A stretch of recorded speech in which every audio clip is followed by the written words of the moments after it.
The feeling of exploring a new place can be so well executed it overcomes the need for specific goals. Today on GameRanks, we bring you the top 10 exploration games of 2016. Just as a real quick acknowledgement, we didn't bring in the normal action RPG open world things like Witcher, or Skyrim for that matter. Not that we don't like those games, not that we don't think those games are amazing, and while they most certainly can be called exploration games, the list that we're bringing you today just emphasizes exploration a bit more than those games, and we feel like they could use a highlight. Number 10 is Abzu, which I would call a spiritual successor to Journey on account it was made by the art director of Journey. It's a very linear game, to be fair, but the environments are made for exploration. The designers clearly want you to spend some time. You can rush through it and beat the game in an hour, but it's so much more satisfying not to. Now that being said, yes, it is an hour-long game if you take the linear path through it, but this is one of those games that if you just stop, look around, investigate, that's kind of the point. The game is beautiful, I mean seriously beautiful. It is every bit an heir to Journey's throne. Actually does have a very nice story, but I think probably the best aspect of it, and this is saying a lot, is the music. Wow. As far as the actual canon experience goes, being an hour long makes the $20 price tag a little bit high, but I found it worth it.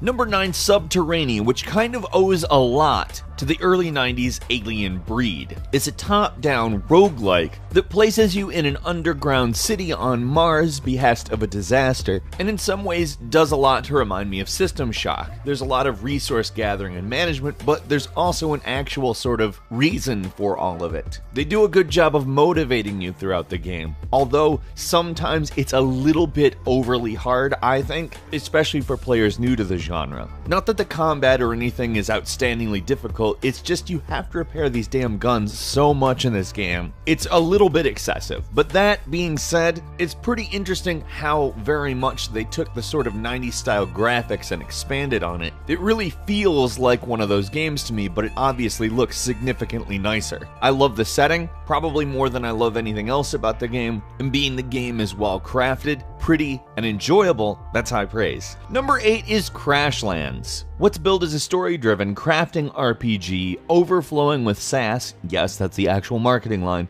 brings you a very humorous exploration RPG that spans 3 continents. It's huge. The world in which this game takes place is massive, and you have got a lot of ground to cover. It brings in a base building element, a tameable creature element, and a whole lot of inventory management elements. The only kind of weak point is the combat, which is not exactly revolutionary, but I would call it good enough.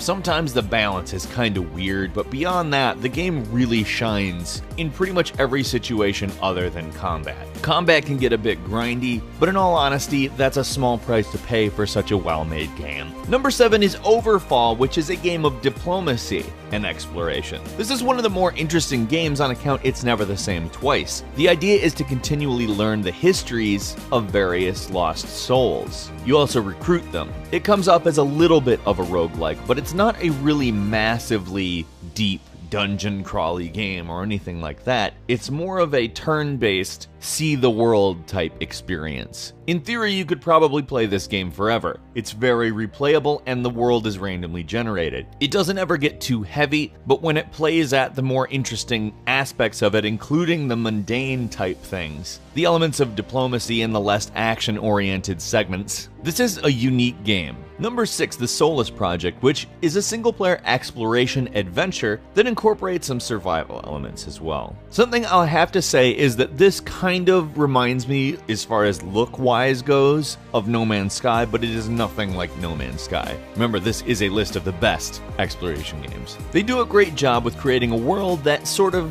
emanates a familiarity, but also an alienation that makes it feel foreign. It does a great job of progressing the story through environmental storytelling. It starts off very straightforward and eventually evolves into something a little bit more unsettling. Puzzles integrate very well with the rest of the game. They don't ever come off as tacked on or forced into the gameplay, and you're looking at footage of it. It's very clearly a beautiful game. If you want to go through the story, it's about 10-15 hours, but if you want to explore the world, you could really take much longer if you wanted, I think. This is one of those games that shows off the potential of environmental storytelling and integrates it with an exploration element that makes makes it seriously an incredible game. Number 5, The Witness is a puzzle-based, kind of Myst-feeling game to me, but essentially is an open-world puzzle game. Obviously, there's a lot of exploration elements. Essentially, the entirety of the game is exploration and puzzle solving. It's a beautiful game, might I add, that has a rich, detailed color palette that simultaneously feels real and cartoony at once. The Witness's one weakness is probably the story, but it's not exactly the most important part of the game. You could essentially play it as an open-world puzzle game, and that's that. Really, just seeing the entirety of the island is worth the game alone, but the puzzles are actually a lot of fun. Number 4 is Obduction.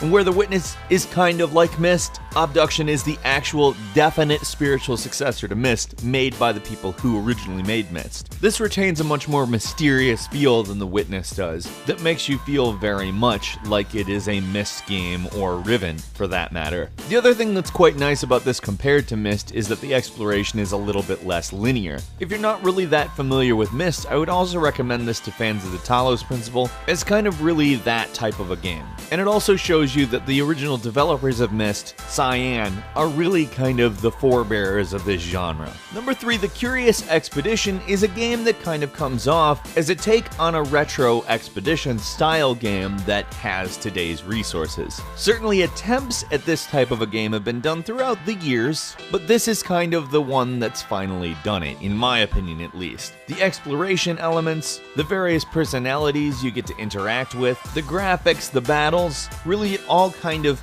bubbles up into this full package that I don't really know if has been done in this style. I certainly can't remember a game that is this good attempting to do what this game does. Number 2, Starbound is a sandbox adventure game not unlike Terraria, but that doesn't take place on a planet that you're aware of. It's extraterrestrial and it really feels interesting. This is a game that can take you so far past what Terraria can offer. I would say it also handles a little bit better than Terraria as well. It has the benefit of not being the first product in that genre, obviously, but there's just something to this that feels like more than Terraria to me. I enjoy this game a lot, and frankly, you can literally spend an endless amount of time in it. There's a huge variation in the amount of types of gameplay you can have, and I would say this is one of those games that lives up to the potential of an idea somebody else had. Not necessarily the most original thing you've ever seen, but it's certainly the best example of this I've ever seen. And finally, number 1, World of Warcraft Legion,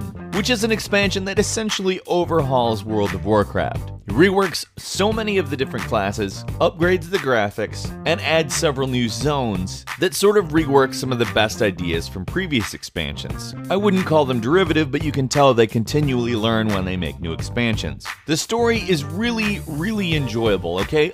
Probably more enjoyable than any other World of Warcraft story, in my opinion. This is probably the best expansion of it. Maybe the one small gripe that I have is that a lot of the quests are just fetch quests, but in all honesty, everything else kind of comes together to sort of make that, I would say, irrelevant. What's your favorite exploration game of the year? Let's hear that in the comments, along with anything else you might want to add about these games. If you enjoyed this video, please click like, and if you're not subscribed, now's a great time to do so. We upload brand new videos every single day. The best way to see them first is a subscription. As always, thank you very much for watching this video. I'm Falcon, you can follow me on Twitter, and we'll see you next time, right here on GameRanks.